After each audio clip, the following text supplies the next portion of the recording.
Hey friends, welcome back to Jenny Food and my kitchen. Fall is in full swing in northern Michigan. In fact, I'm pretty sure it's peak color this weekend, which means people are craving all those fall flavors. So today I'm going to show you one of my favorite fall desserts, and that is a gingerbread cake. Now normally I would frost that with a cream cheese frosting with a little brown sugar and a little cinnamon on top. But today I am collabing with my good friends Tatum and Paul. If you remember this summer when I did my summer sips lemonade and limeade and tea video, I talked about my friends that had started a lemonade stand. Well, that is now grown into an actual brick and mortar where they do lemonade and ice cream. And something special that they have started is Sundays on Sunday for $5.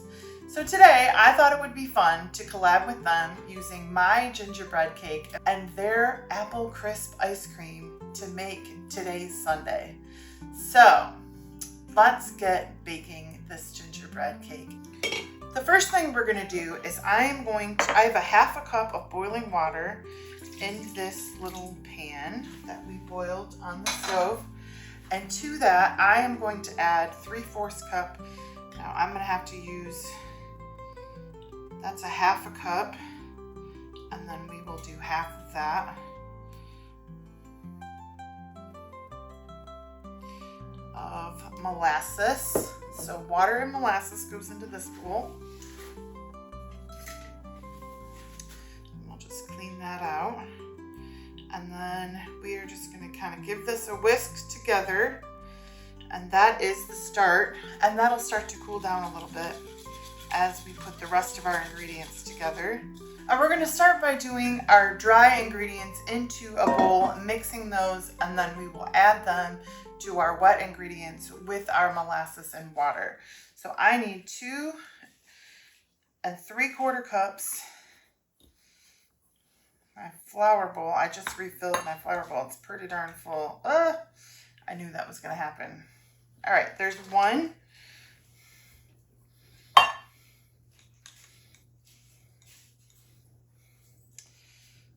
And 2. And we need 3/4, so there's 1, 2, 3. There's our flour. And to that, we're going to add 1 tablespoon of ginger. After all, this is a gingerbread cake. So there is 1 tablespoon of ginger. And then we're going to add 2 teaspoons of cinnamon. There's 1. This is cinnamon, right? Yes. There's 2. Now we're going to go in with a 1/2 teaspoon of nutmeg.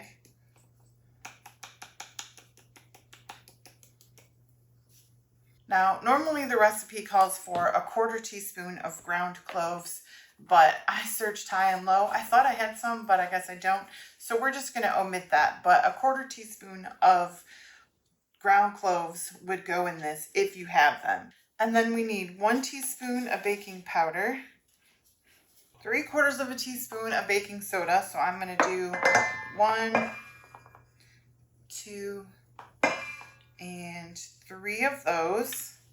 All right, and then we just need a 1/2 teaspoon of salt. So now I'm just going to go ahead and I am going to whisk all of our dry ingredients together.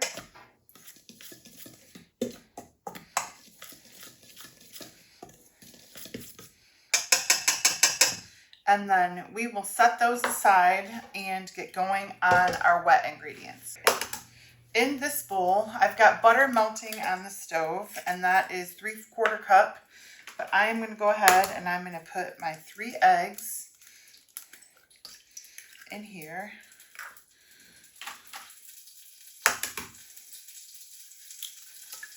Sounds like my butter is melting well. To my 3 eggs, I'm going to add 1 cup of brown sugar packed.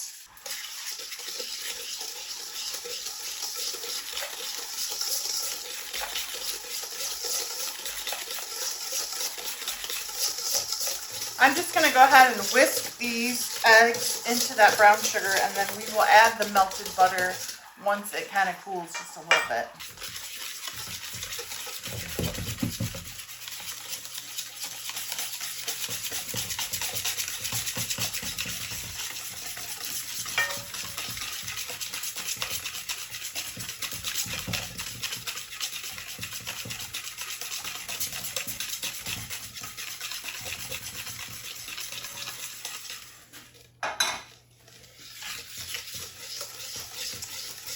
I've got our butter all poured in. Now I am going to start alternating with our molasses and our dry ingredients. So I'm going to pour about half of that, our dry ingredients, in and start whisking that. And then we'll pour half of our molasses in water.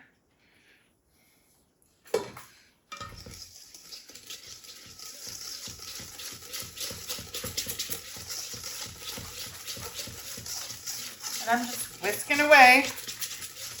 You could also make this on a stand mixer. I just find that this comes together just as easy. All right. We'll go in with the rest of our dry ingredients and the rest of our water molasses.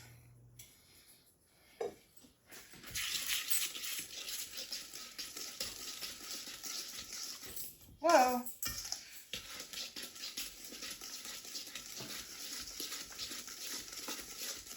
And I forgot to mention, I did add 2 teaspoons of vanilla off camera. I couldn't get the top off, and then I forgot to push play. Sometimes that happens. All right. So I've got my molasses and my dry ingredients. And now all I need is to add 3/4 cup of buttermilk, and then we will get these in the pans. All right, there is our 3/4 cup of buttermilk, and I have made a mess. Sometimes that happens when you're baking, right? Are you a messy baker? I kind of am. All right. There is our gingerbread cakes. I'm going to go ahead and I'm going to spray my pans and get that ready and get that into the oven at 350 for 25 to 30 minutes.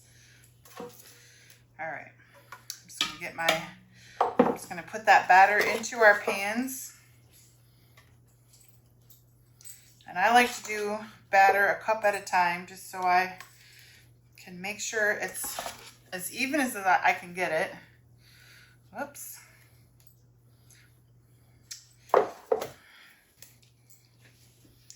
All right.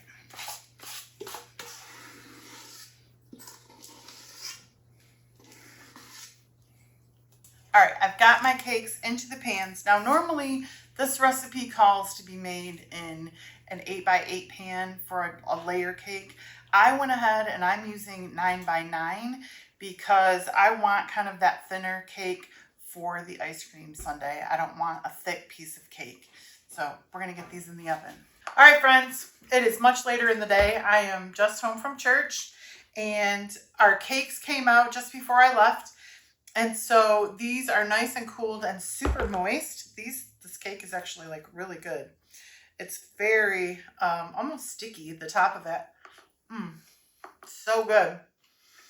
We are gonna pair this at Mondays with some apple crisp ice cream. So I'm going to put a little bit of cake on the bottom, a scoop of ice cream, and a little cake on the top with some whipped cream and a cherry. And then we are going to decide once I get there if the butterscotch or the caramel pairs better with this. So I will let you know. Let's take this to the shop.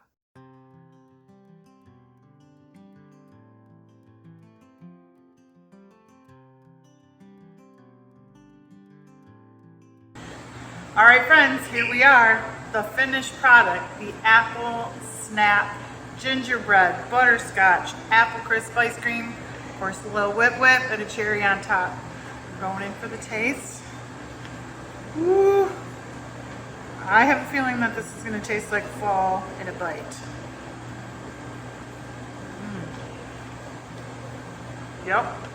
Apple, gingerbread, butterscotch. Come on. You got to get down to Mondays for this. Thanks for watching, friends. Don't forget to like, share, and subscribe, and we'll see you next time. Bye for now.